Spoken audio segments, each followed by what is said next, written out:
Bonjour à tous, Gilles Chomerliac, je suis maire adjoint à Bois-Colombes pour mon deuxième mandat aux côtés d'Yves Révillon et je vais vous parler là plus particulièrement du vote de dimanche prochain pour les élections présidentielles. Je vous rappelle qu'il y a deux tours, 10 et 24 avril.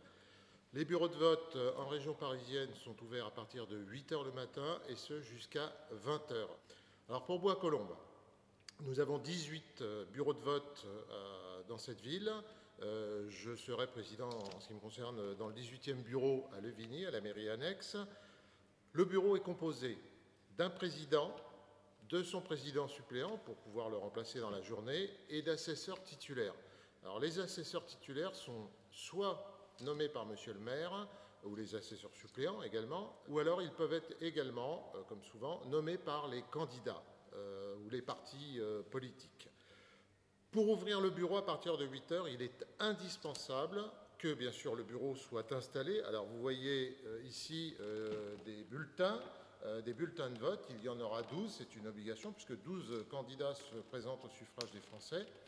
Et donc, le bureau de vote devra être installé. Ça, c'est plus le travail de la secrétaire et de ses collègues fonctionnaires de la mairie, mais néanmoins le président est responsable de la bonne marche du bureau et donc de l'installation de tout ce matériel pour pouvoir ouvrir dans les règles le bureau à 8 h.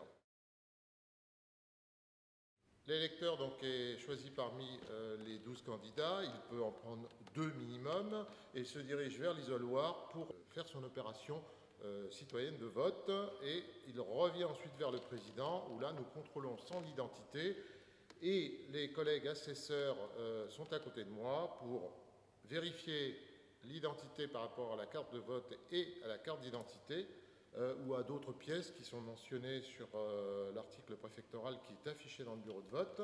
Donc ne paniquez pas si vous n'avez pas votre carte d'identité, il y a d'autres papiers qui peuvent vous autoriser à voter. Et l'autre assesseur qui, lui, vous fera signer le cahier d'émargement.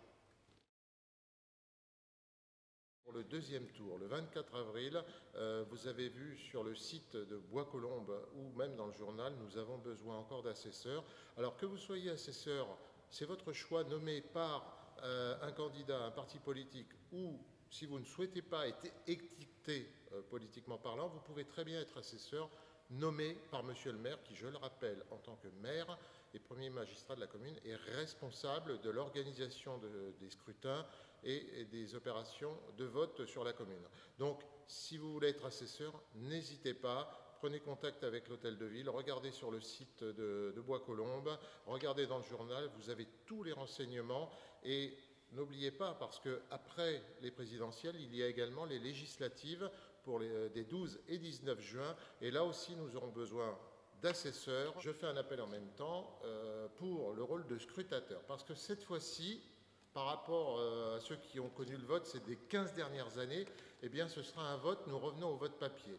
Vous avez l'explication dans le journal de Bois-Colombes, le dernier numéro qui a été distribué dans les boîtes aux lettres aujourd'hui ou qui se sera à partir de demain.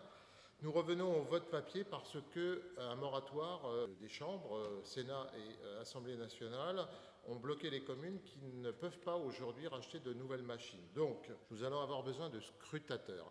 Les scrutateurs, ce sont les gens qui dépouillent. Après 20 h, une fois que le président aura déclaré clos le scrutin et que nous aurons recompté les enveloppes se trouvant dans l'urne, il faudra ensuite qu'il fasse minimum 2 tables de vote par 2 tables de dépouillement par bureau. Et là, ça peut se faire uniquement par des électeurs ou alors en dépannage des assesseurs suppléants. Donc, vraiment, nous faisons un appel à tous les bois colombiens qui peuvent venir nous donner un coup de main, donc à partir de 20 h.